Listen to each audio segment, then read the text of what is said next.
federal government is now working hand in hand with many states across this country, because they're paying them to do it, to suppress your Second Amendment rights, because the federal government can't do it, but they sure can get the state to by paying them.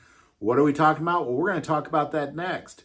I do want to take a moment and thank our sponsor, Victory Chrysler, Jeep, Dodge, Ram, for not only supporting this channel, but really supporting our efforts on our car channel to be able to get content that we normally couldn't get without their support. But they're a great partner to us here at God, Family, and Guns, because they have food pantries.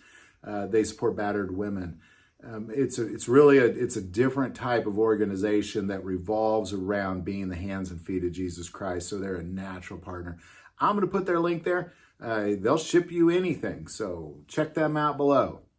According to the new White House initiative to essentially implement safer states, the White House is now working with individual states to suppress your Second Amendment rights. So I want to take a moment and talk about what these new initiatives are. Let's start with that if your state will implement certain gun restrictions, and we'll talk about what those are, then they receive part of $1/3 billion that will just go to states who then do the bidding of the federal government when it comes to suppressing your Second Amendment rights for the sake of safe states.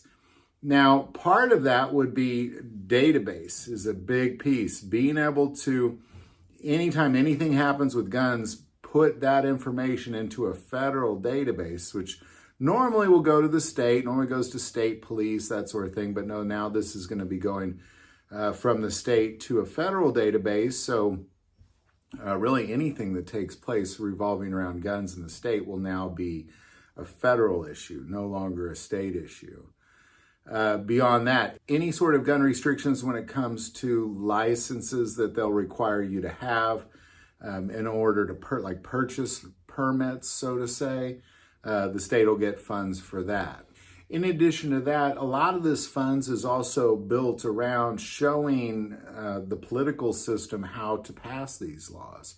So, for example, if your state Congress is desiring to pass certain anti-Second Amendment, the federal government will show them how to do that, because they've essentially kind of blueprinted. That's why we see, when California passes certain anti-Second Amendment laws, we'll see those same laws being almost like just carbon copied in other states. And this is why, because the federal government is organizing all of this. And by the way, all of this can be seen on the White House website. I'm going to put the link below. Definitely check it out.